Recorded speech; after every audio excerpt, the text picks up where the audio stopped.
पुण्यात फ्लॅट घ्यायचा आहे. पण कुठे घ्यायचा, कसा घ्यायचा, कुणावर विश्वास ठेवायचा? फसवणूक तर होणार नाही ना? योग्य दरात मिळेल की नाही? मोठं कन्फ्युजन आहे. चला तर मग सर्व कन्फ्युजन दूर करण्यासाठी संपर्क साधूयात सारंग अहेर यांच्या रेरा रजिस्टर्ड ड्रीमोरा रियालिटीशी. संपर्क सारंग सुधाकर अहेर, ड्रीमोरा रियालिटी. मोबाईल नंबर 82 83 93 91 आणि 62 62 90 910.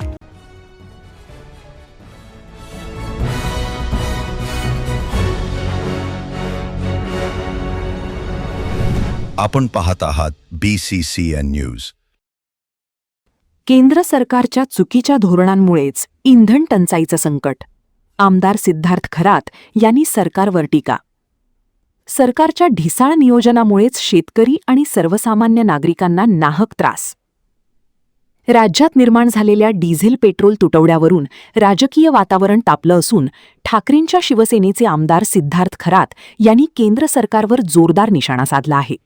सरकारच्या ढिसाळ नियोजनामुळे शेतकरी, वाहनधारक आणि सर्वसामान्य नागरिकांना मोठ्या अडचणींचा सामना करावा लागत आहे. सगळं सुरळीत सुरू असताना अचानक करण्यात आलेल्या घोषणांमुळे नागरिकांमध्ये भीतीचं वातावरण निर्माण झालं. सरकारने योग्य नियोजन केलं असतं तर आज इंधन तुटवड्याची वेळ आली नसती, असा आरोप त्यांनी केला आहे. सध्या शेतकऱ्यांची पेरणीपूर्व मशागतीची कामे खोळंबली आहेत.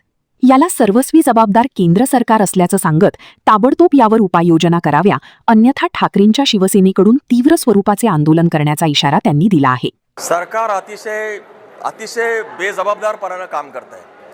पंतप्रधान महोदयांनी ही जर घोषणा केली नसती, माननीय पंतप्रधान महोदयांनी ही जर घोषणा केली नसती तर हा प्रश्न निर्माण झालेला नसता. सगळं सुरळीत चालू होतं. त्यांनी घोषणा केल्यामुळं पॅनिक निर्माण झाला आणि या घोषणेमध्येच जे काही त्यांनी डिझेलची वाढ, पेट्रोलची वाढ पण केली, लोक ते पण विसरून गेले.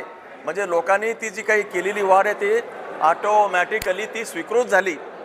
बरोबर आहे. हे जे आहे याच्या पाठीमागं कोणतं कारण आहे हे आम्हाला समजत नाही आहे. आणि म्हणून जे काही सरकारचं जे धरसोडपणाचं धोरण आहे, पॅनिक निर्माण करायचं वातावरण आहे, ते चुकीचं आहे.